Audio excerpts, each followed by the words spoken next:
안녕하세요. 대한비뇨기 종양학회와 함께하는 전립선암 무엇이든 물어보세요 두 번째 시간입니다. 지난 시간에는요 전립선암의 개념과 예방법에 대해서 알아봤는데요. 오늘 시간에는 많은 시청자 여러분들이 궁금해하실 전립선암의 증상이 무엇인지 알아보고 또 전립선암을 어떻게 진단할 수 있는지 오늘도 대한비뇨기 종양학회 세 분의 교수님을 모시고 얘기 나눠보도록 하겠습니다. 자, 먼저 첫 번째 질문 드리도록 하겠습니다.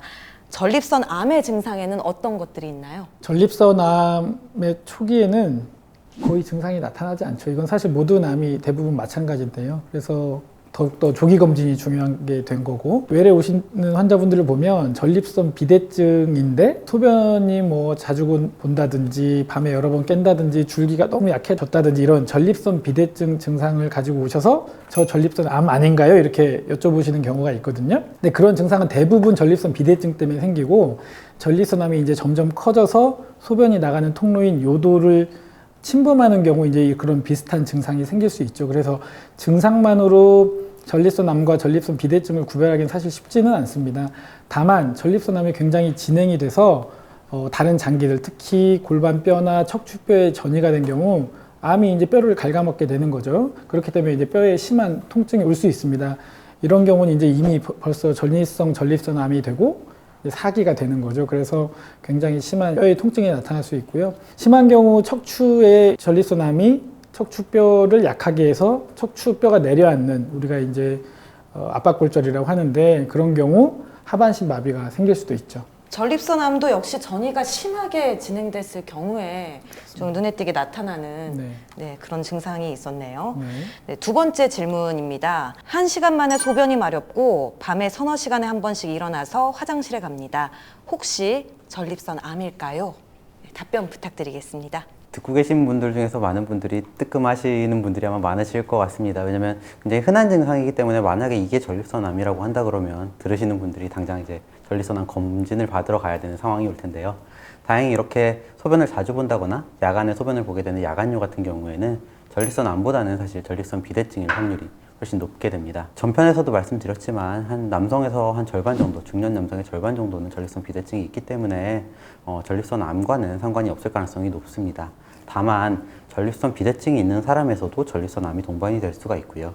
전립선암이 진행이 된 경우에는 이런 배뇨 증상이 같이 올 수 있기 때문에 나는 그런 증상이 있을 때 그냥 전립선 비대증이니까 괜찮아 라고 생각하기보다는 그래도 가까운 비뇨의학과에 가서 전문의와 상담을 받아보시고 전립선암 때문에 생긴 것인지 혹은 전립선 비대증 때문에 생긴 것인지 확인을 해보고 상담을 받아보시기를 권유드릴 수 있겠습니다. 네, 단순히 빈뇨 증상만으로는 전립선암을 걱정할 필요는 없겠다라고 하셨습니다. 자, 세 번째 질문입니다. 전립선암은 어떻게 진단받을 수 있나요? 비싸거나 복잡하지는 않나요? 일단은 비싸거나 복잡하지는 않고요. 전립선을 진단하는 방법에는 전립선 특이항원 검사, PSA라고 불리는 이제 방법이고요. 직장 수지 검사, 경직장 초음파 검사, 그리고 전립선 조직 검사 등이 있습니다. 이 검사를 나누어 설명드리면 앞서 말씀드린 PSA 검사와 직장 수지 검사, 경직장 초음파 검사는 전립선암이 있을 가능성을 평가하기 위한 선별 검사이고요. 정말로 실제로 있는지 없는지를 확인하는 확진 검사는 전립선 조직 검사가 되겠습니다. 첫 번째 전립선 특이항원 검사는요. 혈액으로 간단하게 혈액을 채취해서 거기서 전립선에서만 특이하게 분비되는 효소를 측정해서 이 효소가 전립선암이 있는 경우에는 수치가 증가하기 때문에 이거를 종양 표지자로 활용을 할 수가 있는 것이고요. 전립선의 가능성을 평가해 볼 수 있는 가장 좋은 선별 검사이고 조기 검사로 많이 사용되고 있습니다. 두 번째 검사는 직장 수지 검사이고요. 직장 수지 검사라는 것은 손가락을 항문에 집어넣어서 직장을 통해 들어가게 되면 그 앞에 전립선을 직접 만져볼 수가 있습니다. 직접 만져 전립선의 크기, 딱딱한 정도, 주변 조직과의 관계 등을 바로 만져볼 수가 있고요. 특히 딱딱하게 만져지는 부위가 있다면 전립선암이 있을 가능성이 높다는 뜻이 되겠습니다. 세 번째는 경직장 초음파 검사고요. 경직장 초음파는 역시 항문을 통해서 초음파 기구를 삽입해서 초음파로 전립선을 이제 살펴보는 영상 검사가 되겠습니다. 전립선암이 있는 경우에는 전립선 바깥쪽 부분에 이제 까맣게 보이는 병소가 발견이 되면 여기에 전립선암이 있을 수가 있는 것인데요. 이렇게 까맣게 보이는 부분이 있어도 이게 실제로 전립선암일 가능성은 한 20%에서 많아야 한 55% 정도 되기 때문에 실제로 이렇게 까만 병변이 있다고 전립선암이 있다고 걱정할 필요는 없고요.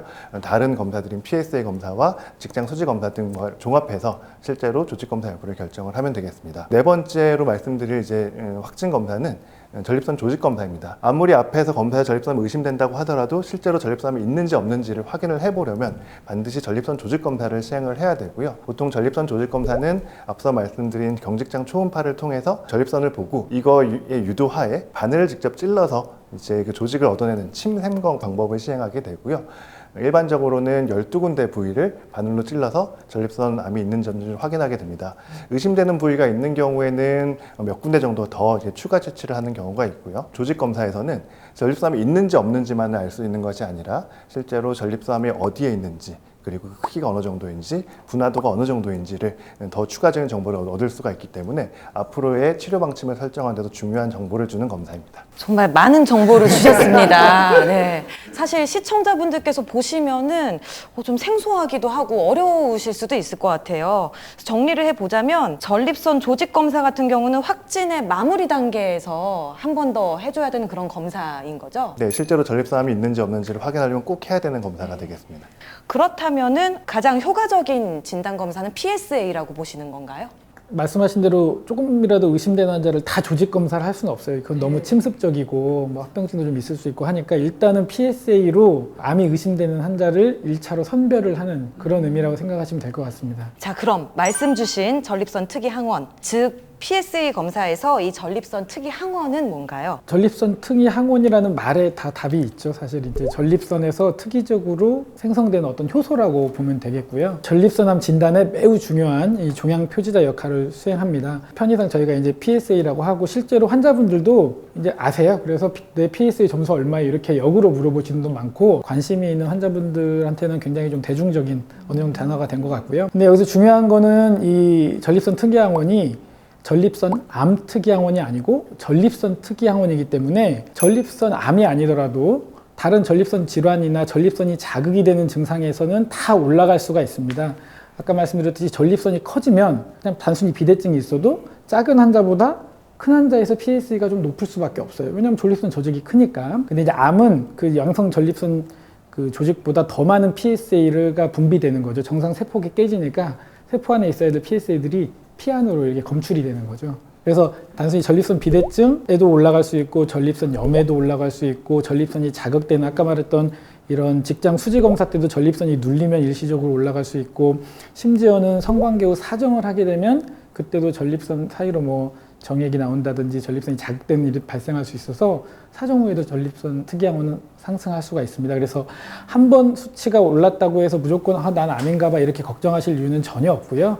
추이를 보는 것도 굉장히 중요하고 그래서 어떤 조기검진이나 건강검진에서 PSA, 전립선 특이항원 수치가 높은 경우에 비뇨기과 전문의 한번 상담을 해보시는 게 좋을 것 같습니다. 네, 정확한 검진만이 답이라는 생각이 듭니다. PSA 수치가 높은 경우에 전립선 암 조직 검사를 받아야 한다고 하셨는데 조직 검사 말고 더 간편한 방법은 없을까요? 네, 사실 이제 조직 검사라고 하면 환자분들이 굉장히 무서워합니다. 왜냐면 우리가 언뜻 생각하기에도 바늘로 내 살을 찔러서 조직을 얻고 그것도 한 12개 정도를 얻어야 되기 때문에 통증에 대한 고민도 많고 그래서 조직 검사 안 하면 안 되냐, 다른 방법 없냐는 말이 실제로 이제 외래에서 많이 물어보는 얘기고. 겁나죠.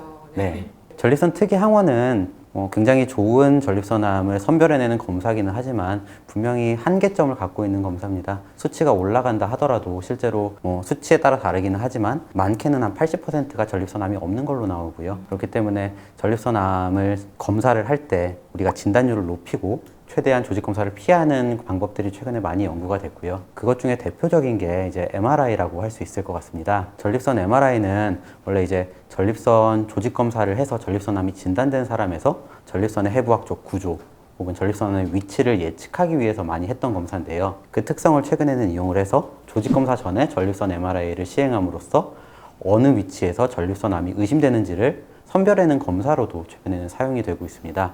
조직검사 전에 이러한 MRI를 찍으면 실제로 검사로부터 환자분들이 좀 많이 도움을 받고 불필요한 조직검사를 피할 수는 있을 것 같습니다. 네, 확실히 검사가 체계화가 되어서요. 그렇게 겁내지 않으셔도 될 것 같습니다. 자, 이제 마지막 질문입니다. 일반 건강검진에 전립선 암검진이 포함되어 있나요? 안타깝게도 아직까지 국민건강보험공단에서 제공하는 일반 건강검진과 국가암검진에는 이 PSA 검사가 안타깝게도 포함되어 있지 않습니다. 본인이 전립선암에 대한 검진을 희망할 경우에는 따로 요청을 하셔서 추가로 검사를 받아야 되는 상황이고요. 이게 앞서 계속 지금 PSA의 중요성에 대해서 말씀을 드리고 있는데 PSA 검사만 일찍 받았어도 늦게 진단이 되는 일이 없어지거든요.